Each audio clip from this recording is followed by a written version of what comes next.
Hi, welcome back to our channel, The Narratory.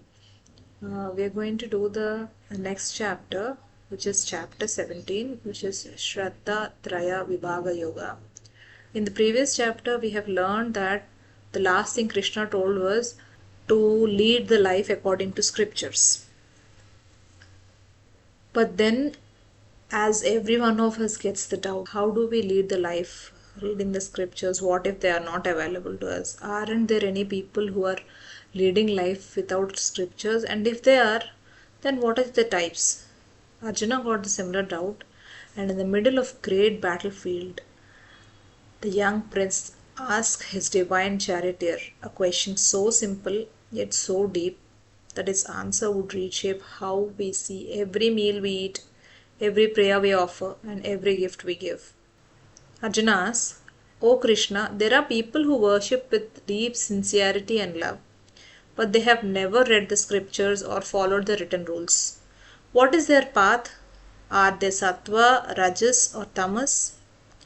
Krishna says every person is born with a natural faith, a deep inner learning, and that leaning colors everything they do.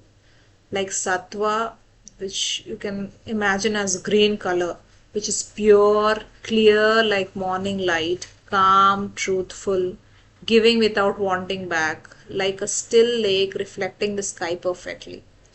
Rajas, the passionate, you can imagine it as like a red color, bright with like a bonfire, full of energy and desire, does great things, but they always want credit, always expect reward.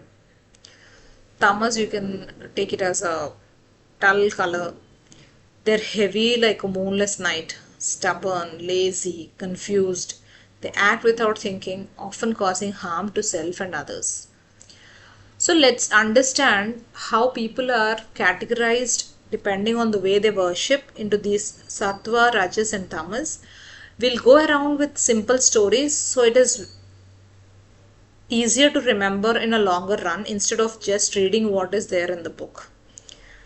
The first story is regarding the sattvic worship, the little girl and the lamp. Every morning before sunset, 7-year-old Meera would light a small clay lamp in front of the household deity. She would sit cross-legged, close her eyes, and simply whisper, "Thank you for today. Please protect everyone I love."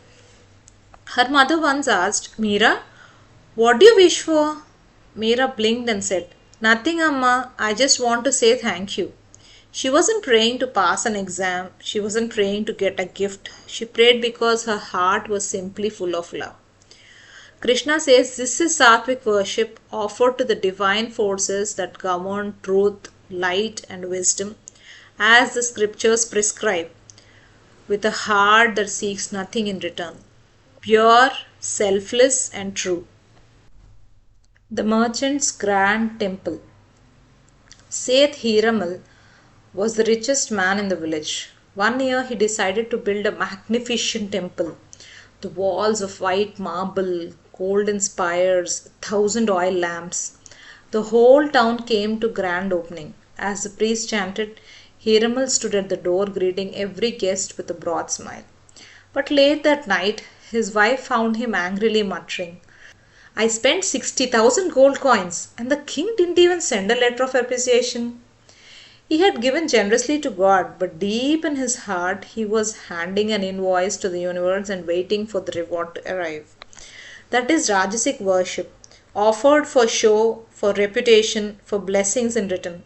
Grand on the outside, but driven by ego and desire within. Showy, self-seeking, and restless. Tamasic worship, the frightened farmer. When a drought came, villager Kalu was terrified. A traveling trickster told him, "If you beat yourself with thorns every full moon and bury your neighbor's grain as offering, the rain will come." Kalu, blind with fear and desperation, did exactly that, hurting himself, stealing his neighbor's grain, and burying it in a pit.